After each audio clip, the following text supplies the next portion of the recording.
Representative of Muslim community, Abdul Basit ibn Abdul Samad, will now recite the Holy Book Quran for 10 minutes. মিশর থেকে আসা মুসলিম জাতির প্রতিনিধি তাদের ধর্মগ্রন্থ কোরআন নিয়ে এবার 10 মিনিট তেলাওয়াত করবে। কয় মিনিট? উনি দাড়ি রাখেন না, ক্লিন শেভ, পাতলা একটা চাদর আর জুব্বা পরে চলে এসেছে মাইকের সামনে, এসে আউযু বিল্লাহি মিনাশ শাইতানির রাজীম বলে টান দিয়েছে।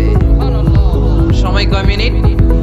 উনি সূরা ফাতিহা পড়তে সময় নিয়ে নিয়েছে 13 মিনিট।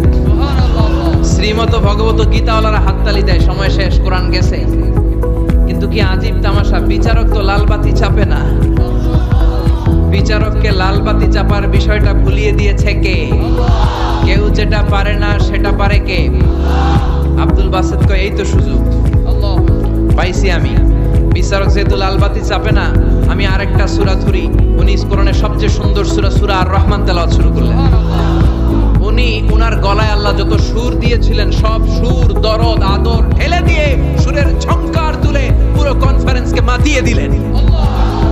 15 মিনিট হয়ে যায়, বিচারক লাল বাতি চাপে না। 20 মিনিট, 25 মিনিট, 30 মিনিট হয়ে যায়, লাল বাতি চাপে না। এদিকে অর্গানাইজিং কমিটির প্রধান চেয়ার থেকে উঠে এসে বিচারকের গায়ে ধাক্কা দিয়ে বলে, এই man, what's the hell are you doing here? What's wrong with you? Why aren't you pressing the red button?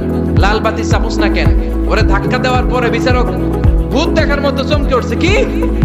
হ্যাঁ, লাল বাতি।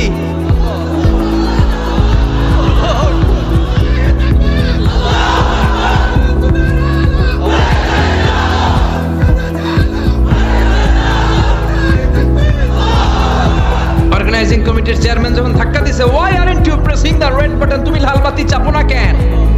ভিমড়ি খেয়ে ওর সালাদ দিয়ে কি?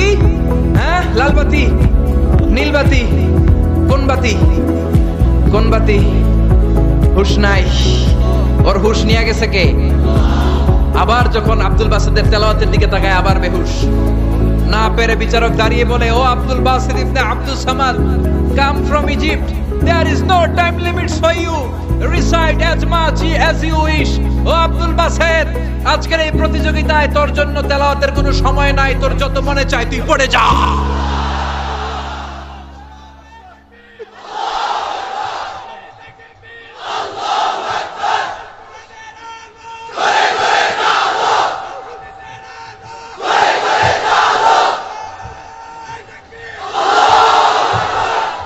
চল্লিশ মিনিট সময় ধরে গোটা মুসলিম বিশ্বের অহংকার, মিশরের সবচেয়ে বড় কারি আব্দুল বাসিত ইবনে আব্দুল সামাদ গলার সব দরদার সুর উজাড় করে কনফারেন্স রুমে সূরা আর রহমান তেলাওয়াত করলেন।